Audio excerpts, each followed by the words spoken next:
Do you think England will be feeling the pressure tonight, or do you think it'll be off after that first game? Well, I think you're always going to feel pressure putting on an England shirt, and I think the expectations are always there, as everybody knows. But I think the performance and the way that they sort of handled the game should really make them full of confidence. And that doesn't mean you're going to be arrogant. It doesn't mean anything else. It's going to be a difficult game, as the players well know. They've got some match winners in their team, Ghana, but I feel we should be really excited, looking forward to this game. It's a big occasion, but I think that performance and that result has taken off a little bit of pressure. But we also got to maintain that sort of humbleness and just go into this game hungry and aggressive, just like we were in that second half. I suppose you're beating a team with a huge record in Croatia as well, aren't you? Whereas Ghana probably less so. Do you think the fact that England will be favourites, does it change the complexion of it at all, or will that make them more confident in a way?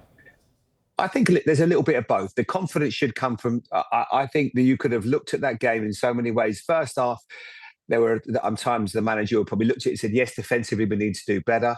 We offered up too many opportunities for Croatia.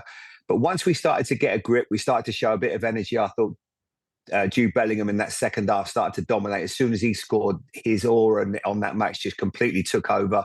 He started to run the game, and then we found ourselves playing at a completely different level. The substitution that came on made a real difference as well. Marcus Rashford gave us a completely different dimension. I was super impressed with the team after that. So second half was a very good performance. So lots of things to look forward to. I love seeing that photo because there has been question marks about those two. Are they together? Do they think, have they got the common theme for the team? And I think right now they look like they're together. I hear so many good things. I've heard Carve just talking there about the squad and everybody feeling good about it. And you need to create that. I've been in plenty of England squads. I've been in really good ones when the environment was fantastic. In Euro 96, it was just the most incredible time to be a footballer because everyone was pulling in the right direction. Didn't care what club you were playing for, Man United, Liverpool, whoever. And I think this looks a little bit like what we've got now. And you have to maintain that because if you go through every single World Cup, you are going to go through a bit of adversity. Argentina won the last one. They had a terrible result against Saudi Arabia in the first game, but they managed to stay together. And that's what we have to do now. Build that confidence, enjoy each other's company and just embrace it because so far it's been a beautiful World Cup to watch. And I think with the squad that we've got and the way we're playing, I haven't seen anybody that we should be that fearful of. Of course, there's a lot of good teams out there, but if we play to the best of our ability, we can match anybody. It's good to hear, Jamie. I was going to ask you about the Goldfish Bowl of a major tournament. Do you think how you handle that rests on the mood in the camp and maybe how players who aren't being selected, how they handle it and how they interact with the rest of the squad? Yeah, absolutely. You need that squad togetherness. If you've got a couple of players that are not happy about playing and they're walking around with a bad atmosphere, all of a sudden the whole environment can get toxic very quickly. Now, I don't see this with this group. I think Thomas Tuchel has that authority to manage that. I think the senior players are always important. When you look at the likes of Harry Kane, the way that he leads by example, the defending in the last minute when he's making a block for himself and the team.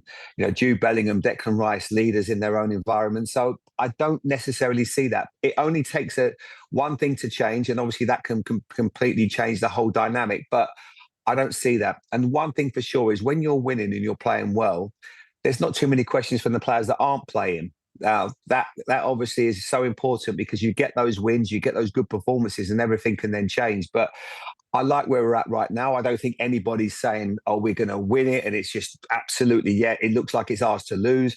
I just think we're in a nice place. We're in a really comfortable position where we've had a really good performance, a strong performance. Players that came onto the pitch made a bit of a difference. The squad looks very united. So let's just enjoy this one today. I think, another point, you're pretty much guaranteed to get through. I think whatever team he picks today, there's a lot of talk about Declan Rice has to play tonight. No, he doesn't. Why does if he's not quite right, he doesn't have to play. It would be a complete misjudgment to play him in midfield today when we've got other good midfield players that could play. You could drop Jude Bellingham down into to number 8 alongside Elliot Anderson. You can bring in Morgan Rogers. That midfield is still incredibly strong. If Declan Rice isn't quite fit, there is absolutely no point in risking him. We've got to make sure that he's there for the last stages of the competition. So there's no point in putting anybody. Declan's a fantastic player. We all know that, but we've got a lot of fantastic players in this squad. And we've got to make sure that everyone is fit and available. There's no point risking anybody at this point of the tournament. We've made a really good start, and it's important that we maintain that. Declan Rice aside and his fitness, Jamie, would you make any tactical changes for the game? Some people have raised question marks maybe over the central defensive partnership, and people have looked at the left-hand side, whether Marcus Rashford deserves a start. What do you think? Give me 1 second. My wife is calling me at the same time as I'm speaking to you, which does it. My just not now. But no, and I wouldn't tactically. No, I don't think there's anything really to change in terms of the system and everything. We'll play the same way, but obviously, Gay might come in as a centre back. John Stones is going to have to be managed through this competition because of his lack of game time. But he's still a wonderful footballer at the back, so that might be the only thing where you go with Costa and Gay, but. Apart from that, no, I'd be pretty happy with that. The two fullbacks were excellent in the game. Midfield was very good as long as Declan's right. And then up front, you got Gordon or Rashford or Morgan Rogers that come down that left-hand side as well. I was impressed with Jed Spence when he came onto the pitch. I thought he gave us a really good bit of energy at right back. So, yeah, I think so far it's been excellent and so many positives to take. But we just keep going. I think we've got to just maintain that sort of hard-working work ethic that we got and look at second half is what the standard has to be now, because I think you speak to a lot of England fans and they'll say that's as good as they've seen for an awful long time. One thing for sure about this team, they're not a team that's going to win this competition by going for it, winning 1-0. This is not a team that's capable of doing that. I don't look at that back four and think they're going to keep lots of clean sheets. They're not going to keep lots of clean sheets. I think that's a major problem for England, I think, but it's not one that can stop us winning the competition. We've got to be extremely strong in terms of other areas, and we might even have to outscore teams, but that's all right, because I look at the players at our disposal, the players that can come off the bench, and they can certainly do that. It's exciting times, Jamie. I know when your wife's calling, you do have to take it. So a couple more questions and we'll bring it to a close. Appreciate your time. You mentioned before not being fearful of anyone else. Who are the favourites for the World Cup for you as things stand? I think it's usual suspects, isn't it? I looked at Messi yesterday and just think that I see a team. I obviously see an individual, but you see a team that are just so together, and everything is about him. And he's just a joy to watch, isn't he, even at this age?